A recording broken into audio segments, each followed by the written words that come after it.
Tindika Tindika Télévision, chers internautes, bienvenue dans ce nouveau numéro. Tongo et Tani, tout côté dans le mois de novembre, vous les bêtes à Pamba Pamba, donc Lingezawana, lobim vous les bêtes qui, les lots, ils ont bêta les sous-sous, et ben, nous avons des eaux plévinées, comme on dit. Donc, mais qu'il neige, qu'il pleuve, tout en attendant, il y a qu'on va pas parler, surtout ça la émission pour Nabino, qu'on bimape, qu'on luka moi, quoi, on a petit bas à la bien. Merci en tout cas, papi Kamwa si, Molobeli ya Fachi Béton, moi Nasuka, il y a maman Marthe Kassalou, maman Nabiso, maman Nabino, donc maman Nabiso tout, maman ya Congo, les coachs, donc salutations. Nabino nyonso, oyo ezali mois nangai, mois de novembre, mois oyo kamwa sabotama. Moi, il y a ba warrior, moi, il y a ba guerrier, parce que, comme on a George, hein? Donc George, comme moi, si George, en fait, c'est le guerrier en anglais, hein? Donc George, ils ont guerrier. Donc, tout ça, ba guerrier. Bon, tu as un parcours, parcours, comme moi, si depuis la bande, vous comprendre que Naza réellement guerrier. Donc, ba scorpion, on s'en appelle Sibino Mbote, les 15. Entre les 15 ou les 22, donc scorpion, on est dans l'horoscope nangai, donc on a scorpion, voilà, venimé, hein? Scorpion.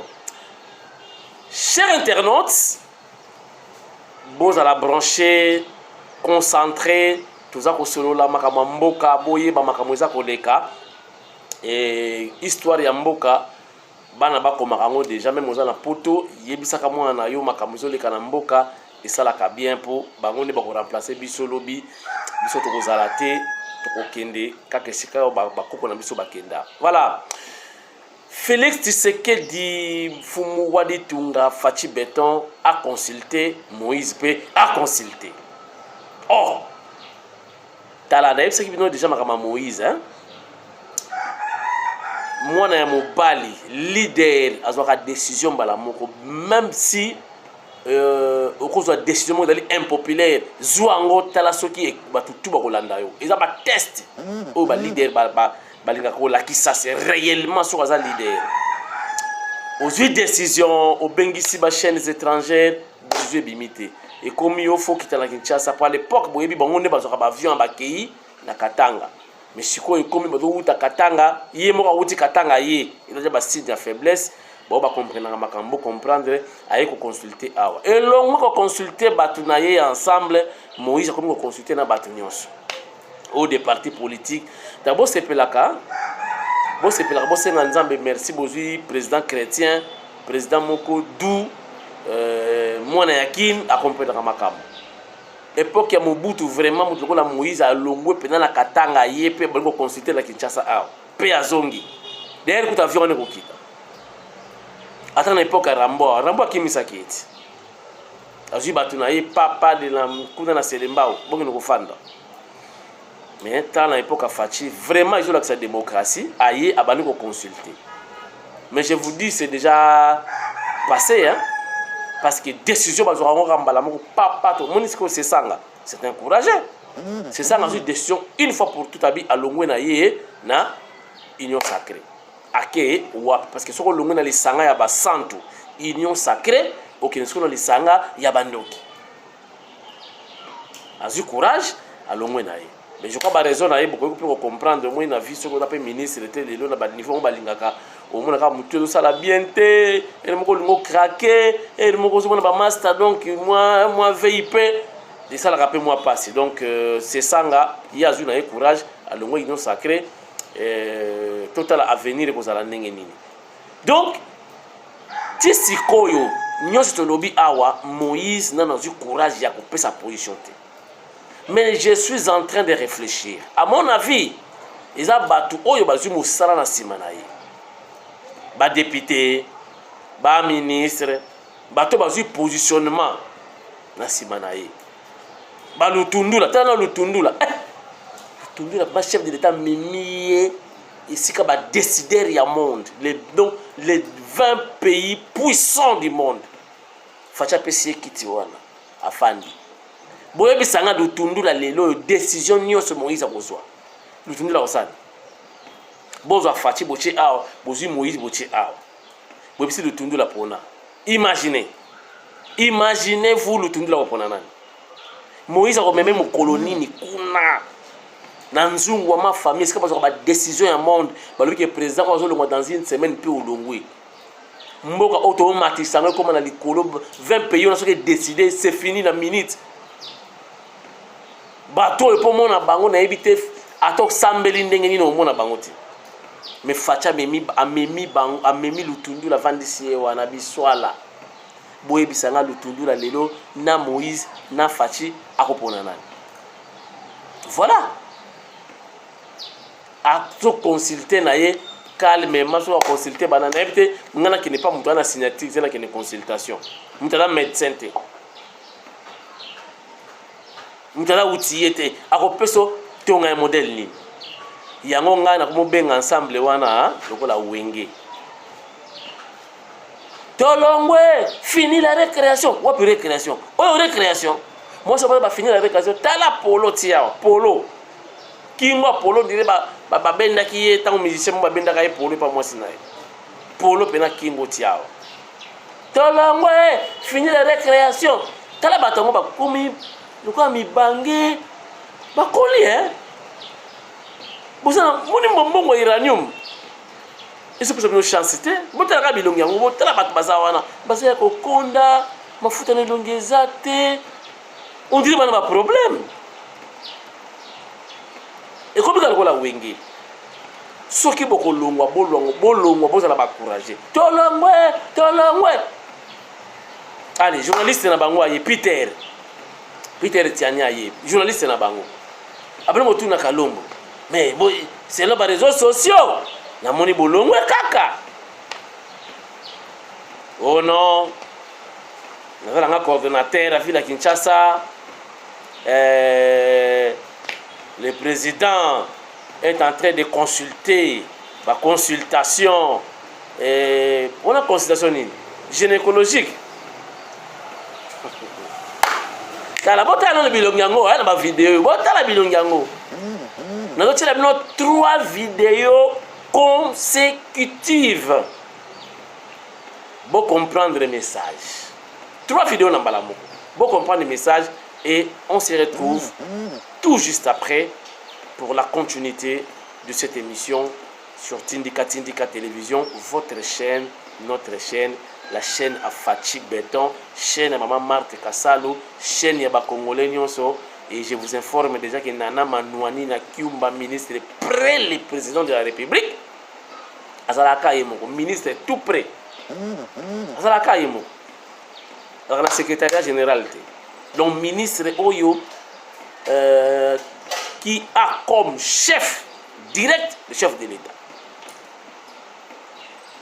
Donc, Azali obligé de passer par le premier ministre, Sokialingi. Mais son chef direct, c'est Fachi Béton. Nana Manouani. Moi, c'est comme Manouani. Bawela Kaye. Manouani na Kiumba. Pourquoi l'andaka? Donc, Manouani na Bawela Kaye. Pourquoi Bawela Kaye? Kabesa. Crâne ya dans un fumubuku. Moulonge Shiwa Kalasa. Moi, na moi, si matin, ça na inikine. Il est réclamé à Kikwiti. Ok, totalement dans ma vidéo, Oyo, Tozonga, to comprendre le message et amis. Regardez. Poursuivre. Fini la récréation. Fini. Aujourd'hui ou jamais. Union sacrée, mon monsieur.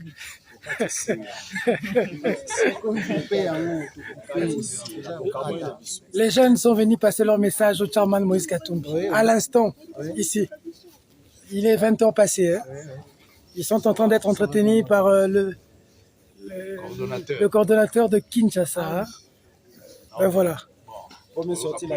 Honorable, il semble que vous avez levé l'option d'entériner Kadima et de, selon les médias qu'on a suivis, et de rester dans l'Union sacrée.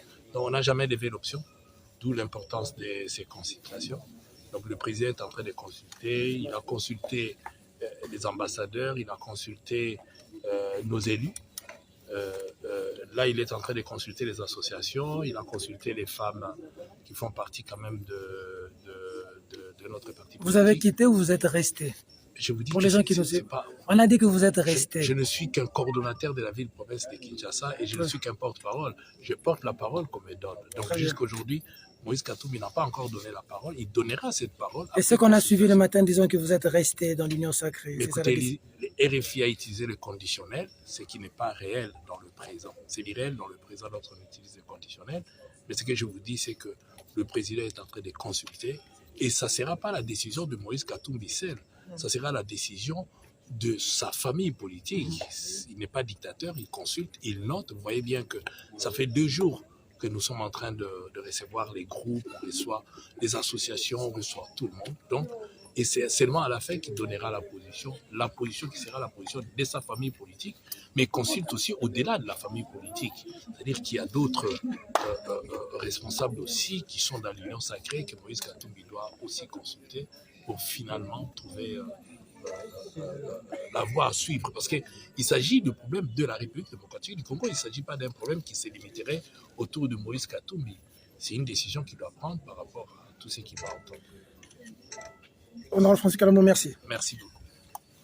Je mets tous les contrats que j'ai dit avoir quand j'étais très jeune, c'est peut-être, pour ne pas exagérer, pas moins de 70 millions de dollars. Et le papa faisait la pêche aussi, il était aussi dans la pêche, tout le monde était dans la pêche. Donc nous sommes le produit du poisson. Et le papa, il a fait fortune dans il a fait un peu d'argent, il a fait quand même beaucoup d'argent dans le poisson, comme tous les Grecs qui sont venus à l'époque, tous les Juifs qui sont venus. Quand Hitler s'attaquait à la communauté juive, donc c'est à ce moment-là que mon père a dit fuir. Il a fui donc de Rhodes là où il était. Il s'est retrouvé au Congo, il est passé par le Maroc, tout ça. Et donc c'est quelqu'un qui a perdu ses parents très jeunes, à l'âge de 19 ans dans le camp de concentration. Mon père, quand il est arrivé, il a commencé dans ses affaires propres, donc dans la pêche, il faisait la pêche. Ma mère a rencontré aussi mon père dans ces villages et voilà. À l'époque, c'est pour vous dire que mon père n'était pas raciste, parce que pour avoir une femme noire, c'était très difficile pour un blanc d'avoir une femme noire. Il fallait compter vers les années 42, 43, avoir une femme noire. Mais mon père a eu ce courage-là et il était en même temps juif. Pour avoir une femme noire, c'était très difficile. Ils se sont rencontrés ici.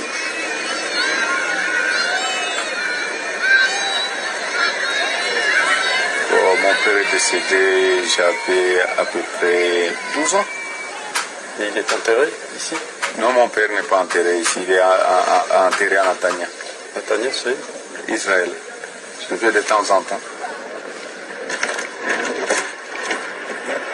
Il était aussi dans la pêche, tout le monde était dans la pêche. Donc nous sommes le produit du poisson. Et le papa, il a fait fortune il a fait un peu d'argent, il a fait quand même beaucoup d'argent dans le poisson, comme tous les Grecs qui sont venus à l'époque, tous les Juifs qui sont venus.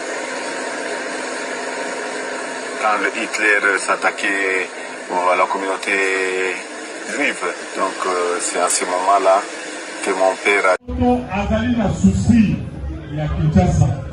Moto alena souci na Congo pour le Fachi Beton. Comment voulez-vous moto atalinga la pamba a évité?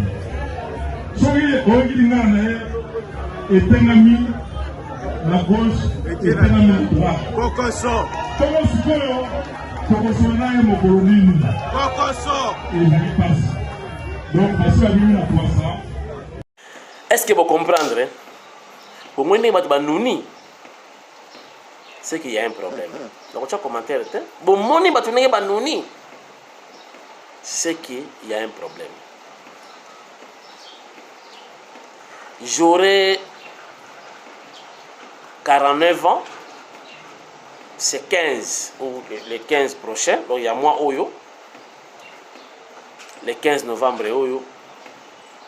C'est une vérité. On a besoin de cadeau. On a ta stylo. Ata parfum naza nango besoin na mona ki bolinga penda papi ka mwasi tindika molobeli ya grand prêtre Fachi Beton ngana oloba mingi te lelo parce que ba vidéo eza mingi ya bino na kolakisa bino clôture et salamaki na Rome avec le chef de l'état Fachi Beton Et puis tozonga nalakisa bino vidéo moko mususu oyo ekokanga munoko ya bato. C'est bon? Total la le chef de l'État na Rome na clôture il y a jeu 20. Regarde. Après 2 jours de travaux, les dirigeants des puissantes économies du monde ont réaffirmé leur accord de principe de mener des actions en faveur des économies des pays les moins avancés. Si la réflexion sur les climats va se poursuivre à Glasgow, au plan économique et sanitaire, quelques avancées significatives ont été notées.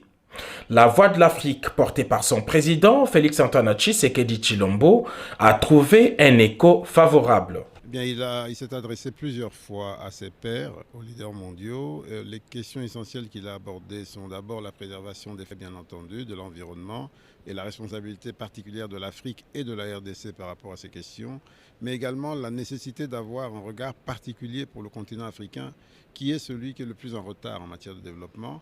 Et donc, surtout, et cela s'est retrouvé dans toutes les décisions, dans toutes les résolutions prises.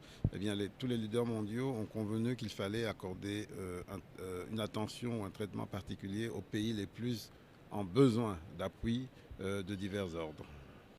La voix de l'Afrique a été entendue et c'est une évidence parce que aujourd'hui, le développement durable dépend en grande partie de la manière dont l'Afrique va se développer, car l'Afrique est la partie du monde la plus dynamique sur le plan démographique et celle qui a le plus grand retard à rattraper en termes économiques. L'autre résultat concret du sommet de Rome aura été l'approbation de la réforme de la taxation internationale. Invitée au sommet, la présidente de l'Organisation mondiale du commerce a salué le plaidoyer fait par le président en exercice de l'Union africaine. Pour le G20, je pense que Monsieur le Président, il a vraiment prononcé des discours très calibrés, très importants pour l'Afrique. C'était très clair ce qu'on veut pour nous en ce qui concerne nos demandes vis-à-vis le G20. En ce qui concerne le climat, le changement de climat et l'environnement, on demande les 100 milliards de dollars qu'ils ont promis pour nous aider à faire la transition climatique. En ce qui concerne la pandémie, on demande l'accès au vaccin. C'est tout, parce que ce n'est pas possible de voir que 60% de pays développés, que 60% de la population sont vaccinés en comparaison avec 100% des Africains. Donc, c'est simple. Après Rome, les leaders mondiaux vont se retrouver dès ce lundi à Glasgow dans un format beaucoup plus large pour parler climat.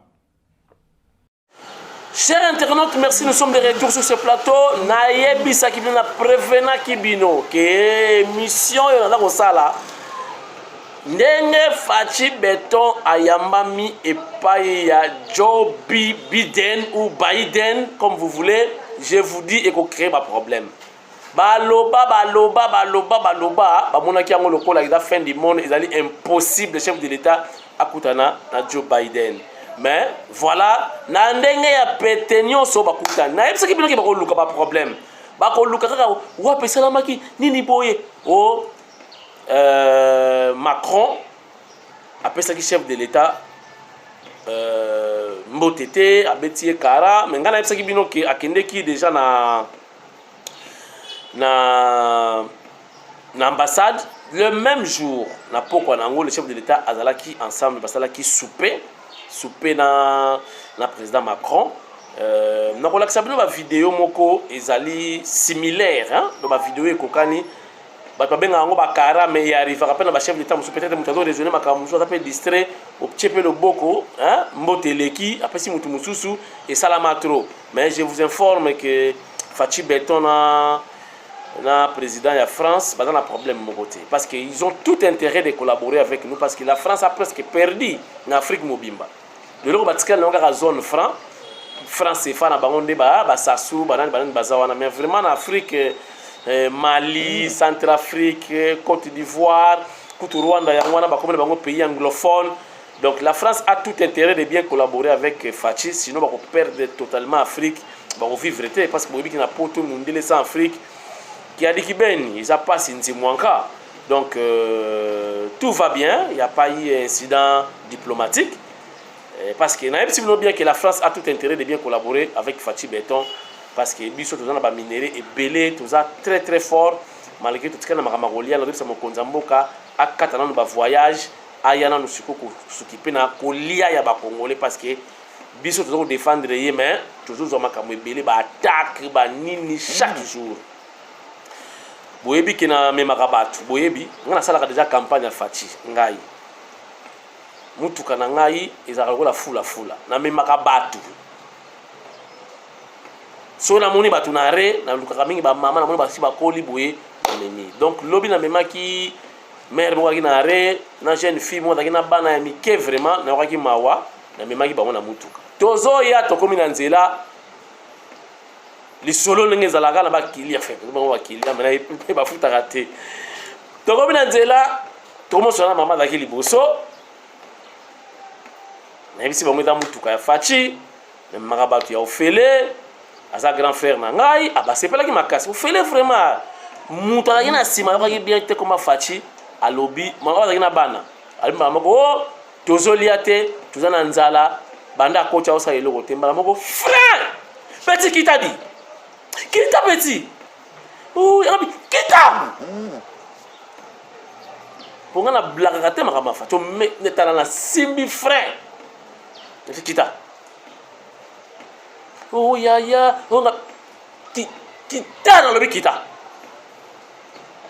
oyo mutuka na ye yo ozofinga kolo mutuka tapeti anko yaki na butu yaya awa natikalinga moko na bana nabikeba peti mbala suka peti enta na balopesi siko cour nabali koexplike ye ndenge faci azoki pouvoir nini esalaki azalaki na premier ministre te nabali koexplike makambo ya coalition cohabitation mwana moto efungwami papa nde boye na bifwala yango ntango vote koya yo vote faci mpo aréaliser bavision na ye parce que azosala na gouvernement moko ya sangisa bitoto na explike ye mwana comprendre voilà botala sikoyo bavideo oyo eza koprouve ke faci beton aza na problème te baaccident wana esalama trop na baprésident ebele regardez. Take my horse to the old town road. I'm gonna ride till I can't no more. I got the horses in the back. Take my horse to the old town road. I'm gonna ride till I can't no more. I got the horses in the back.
Merci pour la fidélité na Tindika Télévision, chers internautes. Nous sommes arrivés à la fin de cette émission matinale.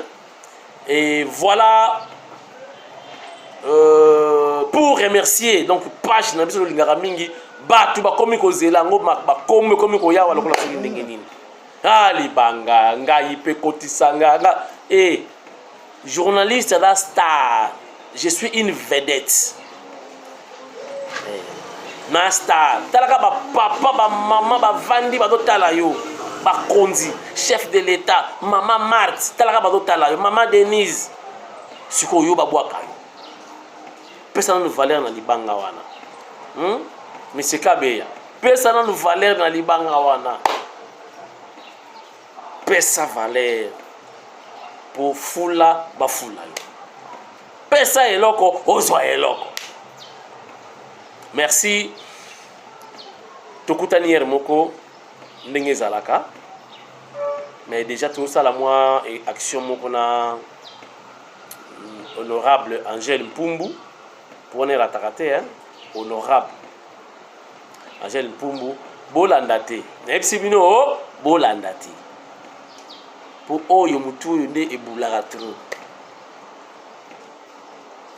mutu ebulaka trop makambo ebele nayebisa ministre na ngai ya kala soki alimaka nga nde alongwa ministre te mais bakonzi bakapena makambo ebele ayoki koto asambrie peut-être ayo abosaki nataka mama na conseiller ti bomoni ngai awa po te to esalaka même excellence Nana Manouanina azo comprendre qu'il est bien entouré asenga merci na équipe otozawana pona ye boyebi que vendredi passé na conseil des ministres le chef de l'État a remercié qui bon na ba uniquement te a remercié qui Nana Manouanina kiumba son excellence mais aye moko te tout entouré tout coaché et puis la souple azo yoka taka chef de l'État ye moka lobi non Emmanuel Nina dit la conseil des ministres chef de l'État lobi bravo chapeau bas Manoa son excellence parce qu'il est bien entouré Baskoti bazawana conseiller Scotty autant de mopanzi boy parce que nous sommes joueurs zawana Ibenge coaché trésor yango mona mera komi kombati au bois qui misuboye moni Arlette Itaka coach Simba excellence au bois qui misuboye tala kuna ba mfumu beaucoup dire ka ba professeur na université dire ka professeur ba mfumu beaucoup kuna blagiti na cabinet ya Nana Manouanina fois mataka remaniement ya merci beaucoup tokutani soki na Kinshasa te bokoyeba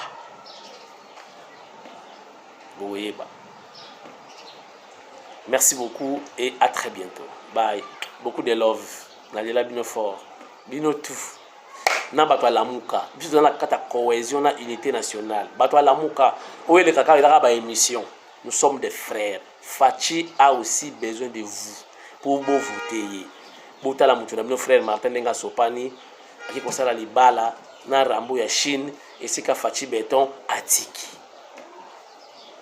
iya ke kozonga na ekuna meto ziba information azongi te azalaka mutune depuis kala sikonda bimisi yango na poisa mais hier le bagana bino na ba télévision akombataka Fachi te makombataka ye parce que Fachi a collaboré avec nae ya le yosko ke sala bina libala et puis je vous informe mbongo bi minepsi no ba mbongo ba gangela ki pour na ba mbongo mais enfin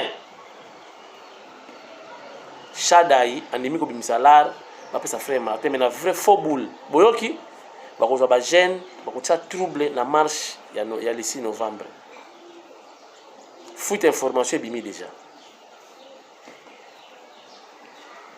ma information pe ngam la zwa kia na pesa mo PCG Augustin Kabuya